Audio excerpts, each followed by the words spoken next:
ഡൽഹി ജന്തർ മന്ദിറിലാണ് ഉള്ളത്. ഇവിടെ നടക്കുന്ന വിദ്യാർത്ഥി പ്രക്ഷോഭത്തിന് ഈ രീതിയിൽ നിങ്ങൾ ചിന്തിച്ചിട്ടുണ്ടോ എന്ന് എനിക്ക് അറിയത്തില്ല. ഒരു വിദ്യാർത്ഥി വീടിന് പുറത്തു പോലും ഇറങ്ങാതെ വർഷങ്ങളോളം ഇരുന്ന് പഠിച്ച് എക്സാം എഴുതി കഴിഞ്ഞ് കീ നോക്കി OMR നോക്കിയിട്ട് എനിക്ക് എന്റെ ഇഷ്ടപ്പെട്ട സീറ്റ് കിട്ടുമെന്ന് ഉറപ്പിച്ചു കഴിഞ്ഞ് പുതിയ കോളേജ് ഏതാണ് ചേരേണ്ടതെന്ന് തീരുമാനിച്ചിരിക്കുന്ന സമയത്താണ് എക്സാം ക്യാൻസൽ ആയി റീനീറ്റ് എന്ന് പറയുന്നത്. 2 ആഴ്ച കൊണ്ട് ഈ എക്സാം വീണ്ടും എന്ത് ചെയ്യണം, എഴുതണമെന്ന് പറയുന്ന മാനസികാവസ്ഥയിലാണ് 21ഓളം വിദ്യാർത്ഥികൾ ആത്മഹത്യ ചെയ്തിട്ടുള്ളത്. ലക്ഷക്കണക്കിന് വിദ്യാർത്ഥികളാണ് മാനസികമായി തളർന്നിട്ടുള്ളത്. ഇതിനൊരു മാറ്റം ഉണ്ടാവാൻ ഇനി ഈ ഒരു അവസ്ഥ ഒരു കുട്ടിക്കും വരരുത് എന്ന് വിചാരിച്ചാണ് ഇവിടെ ഈ വിദ്യാർത്ഥി പ്രക്ഷോഭം നടത്തുന്നത്. ഇതിൽ രാഷ്ട്രീയമില്ല, മതമില്ല, ഒന്നുമില്ല.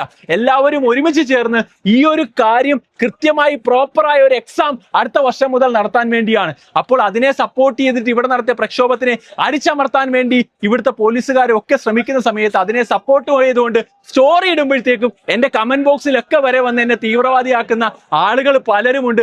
അവരോട് എനിക്ക് പറയാൻ ഒന്നേ ഉള്ളൂ, നാളെ നിങ്ങളുടെ കുടുംബത്തിലെ ഒരു കുട്ടിക്ക് ഇത് വരുമ്പോഴേ നിങ്ങൾ ഇത് പഠിക്കുകയുള്ളൂ. അപ്പോൾ അതില്ലാതിരിക്കാൻ വേണ്ടി അല്ലെങ്കിൽ അത് സംഭവിക്കാതിരിക്കാൻ വേണ്ടിയാണ് ഇവിടെ ഈ വിദ്യാർത്ഥി പ്രക്ഷോഭം നടത്തുന്നത്. അതിന് പൂർണ്ണമായിട്ടുള്ള ഐക്യദാർഢ്യം പ്രഖ്യാപിച്ചുകൊണ്ട് തന്നെയാണ് ഞങ്ങൾ എല്ലാവരും ഇവിടെയുള്ളത്.